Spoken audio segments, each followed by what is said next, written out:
Hello, good morning ಎಲ್ಲರಿಗೂ. ನಾನಿವತ್ತು ಮಾರ್ನಿಂಗಿಂದನೇ vlog start ಮಾಡ್ಕೊಂಡಿದ್ದೀನಿ. ಬ್ರೇಕ್ಫಾಸ್ಟ್ ಮಾಡ್ಕೊಂಬಂದೆ. ಬ್ರೇಕ್ಫಾಸ್ಟಿಗೆ ಇಡ್ಲಿ ಮತ್ತು ಸಾಂಬಾರು. ನನಗೆ ಇಡ್ಲಿ ಸಾಂಬಾರು ಕಾಂಬಿನೇಷನ್ ತುಂಬ ಇಷ್ಟ ಆಗುತ್ತೆ. ಮತ್ತು ನಾನು ಮೋಸ್ಟ್ ಆಫ್ ದಿ ಟೈಮ್ ನಾನು ಮಾರ್ನಿಂಗ್ ಬ್ರೇಕ್ಫಾಸ್ಟಿಗೆ ಇಡ್ಲಿ ಸಾಂಬಾರನ್ನೇ ನಾನು ಪ್ರಿಫರ್ ಮಾಡ್ತೀನಿ ಜಾಸ್ತಿ. ನನಗೆ ಇಡ್ಲಿ ಅಂದರೆ ಇಷ್ಟ ಆಗುತ್ತೆ, ಇಡ್ಲಿ ಸಾಂಬಾರು ಕಾಂಬಿನೇಷನು. ಇಲ್ಲ ಅಂದರೆ ಇಡ್ಲಿಗೆ ಚಟ್ನಿ, ಟೊಮೆಟೊ ಚಟ್ನಿ, ಅದು ಕಾಂಬಿನೇಷನ್ ತುಂಬ ಚೆನ್ನಾಗಿರುತ್ತೆ. ಸೊ ಅಮ್ಮ ಏನಾದರೂ ಟೊಮೆಟೊ ಚಟ್ನಿ ಮಾಡಿದ್ರೆ ಬೆಳಿಗ್ಗೆ ಮಧ್ಯಾಹ್ನ ರಾತ್ರಿ ಅಂದ್ಕೊಂಡು ನಾನು ಇಡ್ಲಿನೇ ತಿಂತೀನಿ. ನನಗೆ ಇಡ್ಲಿ ಈಸ್ ಲೈಕ್ ನಂಗೆ ಫೇವ್ರೆಟ್ ಬ್ರೇಕ್ಫಾಸ್ಟ್ ಇಡ್ಲಿ. ಸೊ ಅದೇ ಬ್ರೇಕ್ಫಾಸ್ಟ್ ಎಲ್ಲ ಮಾಡಿಕೊಂಡು ಬಂದೆ. ಸೊ ಅಮ್ಮನಿಗೆ ಇವತ್ತೇನೋ ಕಬಾಬ್ ತಿನ್ನಬೇಕು ಅಂತ ಆಸೆ ಆಗಿಬಿಟ್ಟಿದೆ. ಸೊ ಕಬಾಬ್ ತಿನ್ನಬೇಕು ಅಂತ ಹೇಳ್ತಾಯಿದ್ರು. ಅದಕ್ಕೋಸ್ಕರ ನಾನು ಡ್ಯಾಡಿ ಇಟ್ಕೊಂಡು ಮಾರ್ನಿಂಗೇ ಹೋಗಿ ಚಿಕನ್ ತೊಗೊಂಡು ಬಂದಿದ್ದೀವಿ. ಅಮ್ಮ ಕಬಾಬ್ ತಿನ್ನಬೇಕು ಅಂತ ಇದ್ರಲ್ಲ, ಸೊ ಅವರು ಎಲ್ಲ ಕಬಾಬ್ಗೆ ಮ್ಯಾರಿನೇಷನ್ ಮಾಡಿ ಇಟ್ಟಿದ್ದಾರೆ. ಮ್ಯಾರಿನೇಟ್ ಮಾಡಿ ಒಂದು ಹಾಫ್ ಆನ್ ಅವರ್ ಹಾಗೆ ಬಿಡ್ತಾರೆ. ಅದು ಒಂದು ಸ್ಪೆಷಲ್ ರೆಸಿಪಿ ಮಾಡೋಣ ಅಂತ. ಪಡ್ಡುನೇ, ಬಟ್ ಗೋಧಿ ಹಿಟ್ಟಲ್ಲಿ ಮಾಡೋದು ಪಡ್ಡು. ಸೊ ಹೇಗೆ ಮಾಡೋದು ಅಂತ ಅಂದ್ಬಿಟ್ಟು ತೋರಿಸ್ತೀನಿ. ಬೆಲ್ಲನ ಫಸ್ಟು ಇದು ಮಾಡ್ಕೊಂಡು ಕೆರ್ಕೊಬೇಕು.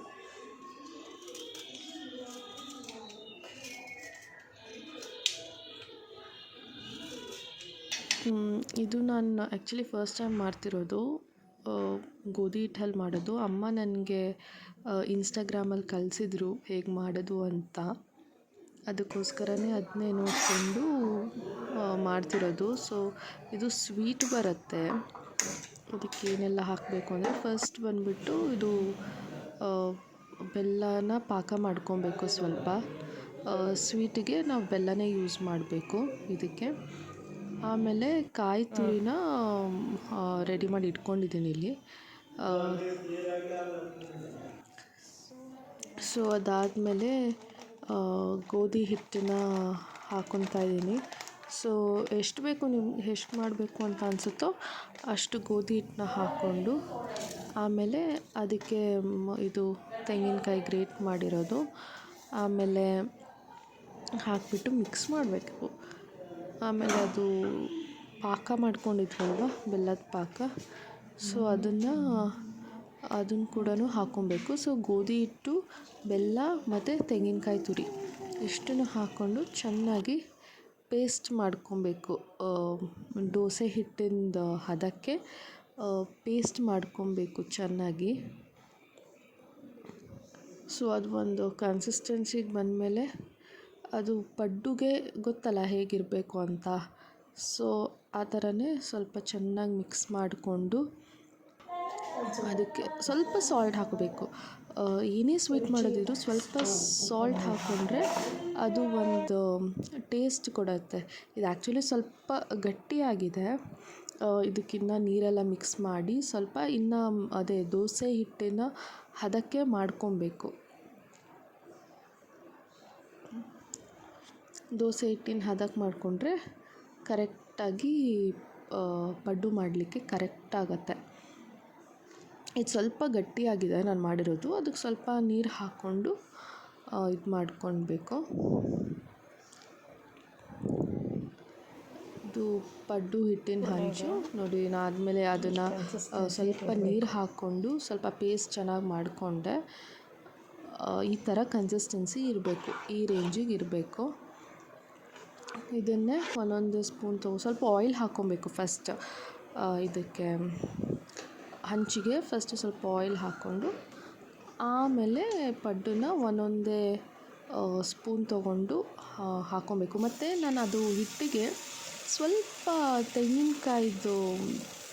ತೆಂಗಿನಕಾಯಿನ ಕಟ್ ಮಾಡಿ ಹಾಕ್ಕೊಂಡಿದ್ದೀನಿ. ಸೊ ಬಾಯಿಗೆ ಸಿಕ್ಕಿದ್ರೆ ತೆಂಗಿನಕಾಯಿ ಚೆನ್ನಾಗಿರತ್ತೆ.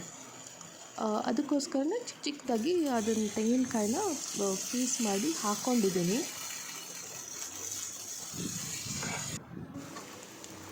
ಥರ ಆಗಿದೆ. ಸ್ವಲ್ಪ ಒಂದು ಸೈಡ್ ಬೇಯಿಸಿದ್ಮೇಲೆ ನೆಕ್ಸ್ಟ್ ಇನ್ನೊಂದು ಸೈಡ್ ತಿರುಗಿಸಿ ಹಾಕ್ತಾಯಿದ್ದೀನಿ. ಇನ್ನೊಂದು ಸೈಡ್ ಬೇಯಿಸ್ಕೊತಾ ಇಟ್ಕೊಂಡು ಹೀಗೆ ಈಸಿಯಾಗಿ ಬಂದ್ಬಿಡತ್ತೆ. So this is how it is. ಹಾಕಿ ಇಡೋದು ಚೆನ್ನಾಗಿ ಬಂದಿರುತ್ತೆ ಫಾರ್ ಡ್ಯಾಮ್ ಶೋರ್. ಹೆಂಗಿದೆ ಅಂತ ನೋಡೋಣ ಫಸ್ಟು. ಒಳಗಡೆ ಈ ಥರ ಬಂದಿರುತ್ತೆ, ಸ್ವೀಟ್ ಇರುತ್ತೆ.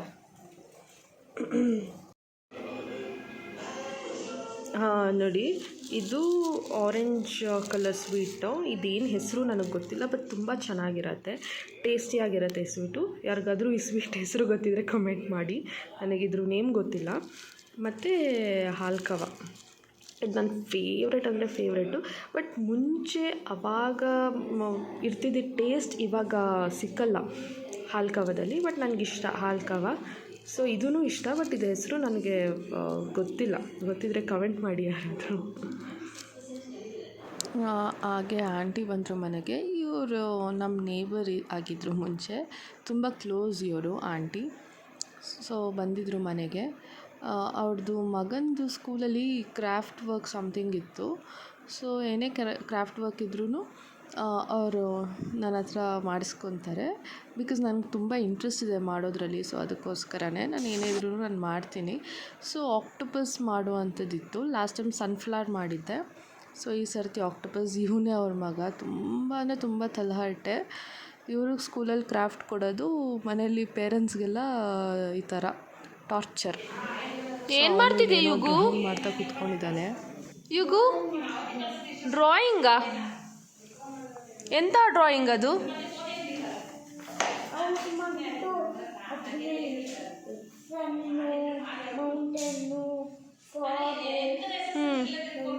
ಎಲ್ಲ ಮಾಡ್ತಿದ್ಯಾ? ನೋಡುವ ಮಾಡಿ ಏನು ಮಾಡ್ತೀಯ ಅಂತ.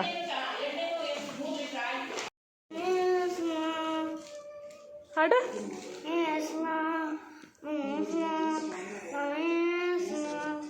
ಅಷ್ಟೇಯಾ?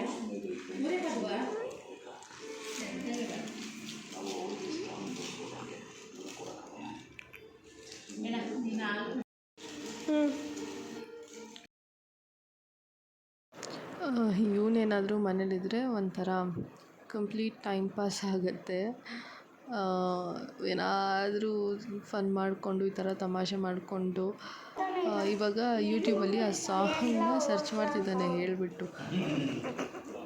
ಒಳ್ಳೆ ಫನ್ನು ಇವನಿದ್ರೆ ಮಾತ್ರ.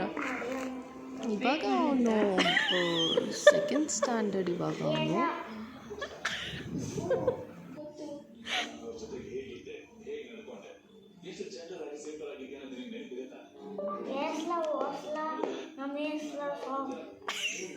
ನಮ್ಮ ಹೆಸರು ಬರ್ಲಿಯಾ?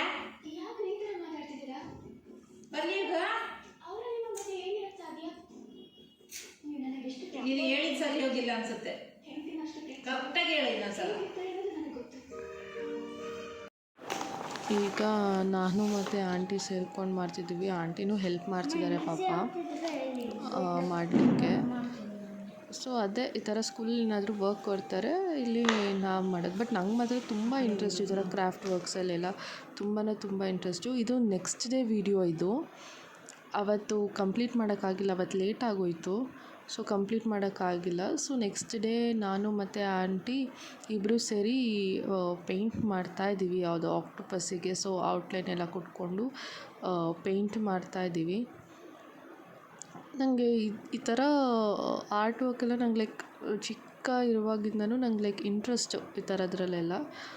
ನಾನು ಮಾಡ್ತೀನಿ, ಏನೇ ಇದ್ರೂ ಇಂಟ್ರೆಸ್ಟಿಂದ ಮಾಡ್ತೀನಿ. ಸ್ಕೂಲ್ ಡೇಸಿಂದನೂ ಈ ಥರ ಮಾಡ್ತಿದ್ದೆ ನಾನು ತುಂಬ.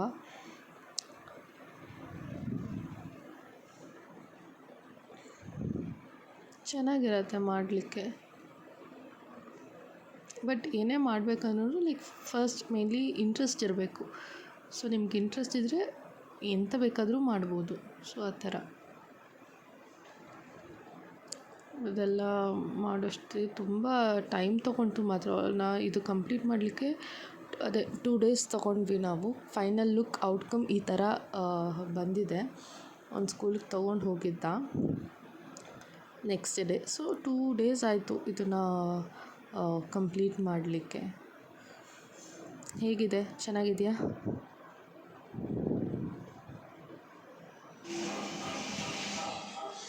ಆ್ಯಕ್ಚುಲಿ ನಾವು ಈ ಥರ ಆರ್ಟ್ ವರ್ಕ್ ಮಾಡ್ತಿರ್ಬೇಕಾದ್ರೇ ಅಮ್ಮ ಪಾಯಸ ಎಲ್ಲ ತಂದು ಕೊಟ್ಟರು. ಆಂಟಿ ಸ್ವಲ್ಪ ಊನೋ ಕಾರ್ಡ್ಸ್ ಆಡಿಕೊಂಡು ಪಾಯಸ ತಿಂದ್ಕೊಂಡು ಮಾಡಿದ್ದು. ಆಮೇಲೆ ನಾನು ಮತ್ತು ಮಮ್ಮಿ ಇಲ್ಲಿ ಸಿಲ್ವರ್ ನೋಡಬೇಕು, ಸಿಲ್ವರ್ ತೊಗೊಂಡೋಣ ಅಂತ ಸಿಲ್ವರ್ ಶಾಪಿಗೆ ಹೋಗಿದ್ವಿ. ತುಂಬ ಕಲೆಕ್ಷನ್ಸ್ ತುಂಬ ಚೆನ್ನಾಗಿತ್ತು. ಈ ಫೆಸ್ಟಿವಲ್ ಬೇರೆ ಬರ್ತಿತ್ತಲ್ಲ, ವರಮಹಾಲಕ್ಷ್ಮಿ, ಅಷ್ಟು ಚೆನ್ನಾಗಿತ್ತು ಕಲೆಕ್ಷನ್ಸ್ ಮಾತ್ರ ಸಿಲ್ವರ್ ಇದರಲ್ಲಿ. ಅದಾದಮೇಲೆ ಅಲ್ಲಿ ಮುಗಿಸ್ಕೊಂಡು ನಾವು ಪೋತೀಸ್ಗೆ ಹೋದ್ವಿ. ನೋಡೋಣ, ಇಲ್ಲಿ ನಮ್ಮ ಮನೆ ಹತ್ರ ಮೈಸೂರು ರೋಡಲ್ಲಿ ಒಂದು ಹೊಸ ಪೋತೀಸ್ ಓಪನ್ ಆಗಿದೆ. ಒಂದು ಮೆಜೆಸ್ಟಿಕ್ಕಲ್ಲಿ ಇದೆ, ಸೊ ಒಂದು ಇವಾಗ ಇದು ನ್ಯೂ ಒನ್, ಇದು ಮೈಸೂರು ರೋಡ್ ಹತ್ರ. ಸೊ ನೋಡೋಣ ಹೇಗಿದೆ ಅಂತ ಹೋದ್ವಿ. ಹೆವಿ ಅಂದರೆ ಹೆವಿ ರಶ್ ಇತ್ತು ಮಾತ್ರ. ಅದೆಲ್ಲ ನೋಡಿ, ಟಾಯ್ಸ್ ಥರ ಗೊಂಬೆಗಳನ್ನೆಲ್ಲ ಇಟ್ಟಿದ್ದಾರೆ. ಸೊ ಮಕ್ಕಳಿಗೆ ಸ್ವಲ್ಪ ಎಂಗೇಜ್ ಆಗಿರಲಿ ಮಕ್ಕಳು ಅಂತ ಅಂದ್ಬಿಟ್ಟು. ಸೊ ಈ ಇಂಟೀರಿಯರ್ಸ್ ಎಲ್ಲ ಅಲ್ಟಿಮೇಟ್ ಮಸ್ತಾಗಿದೆ. ಅದೇ ಅವತ್ತು ಹೋಗೋಣ, ಜಸ್ಟ್ ನೋಡೋಣ ಅಂತ ಅಂದ್ಬಿಟ್ಟು ಹೋದ್ವಿ, ಬಟ್ ಹೆವಿ ರಶ್ ಇತ್ತು. ಸೊ ಆ ರಶ್ಶಿಂದ ನಾವು ಅಲ್ಲಿ ಏನೂ ನೋಡಲಿಕ್ಕೂ ಆಗಲಿಲ್ಲ. ಸೊ ಇದಾಗಲ್ಲ ನೋಡೋಕ್ಕೆ ಅಂತ ಅಂದ್ಬಿಟ್ಟು ಫೈನಲಿ ನಾವು ಮನೆಗೆ ಹೊರಟ್ವಿ. ಇನ್ನೇನಿಲ್ಲ, ಆಲ್ಮೋಸ್ಟ್ ಸಂಜೆ ಆಗೋಗಿದೆ ಇವಾಗ. ಮನೆಗೆ ಹೋಗಿ ರೆಸ್ಟ್ ಮಾಡಿ ಇರೋದಷ್ಟೇ. ಸೊ ನಾನು ಈ ವಿಡಿಯೋನ ಇಲ್ಲಿಗೆ ಎಂಡ್ ಮಾಡ್ತಿದ್ದೀನಿ. ಈ ವಿಡಿಯೋ ಇಷ್ಟ ಆದರೆ ಲೈಕ್ ಮತ್ತು ಶೇರ್ ಮಾಡಿ. Thank you.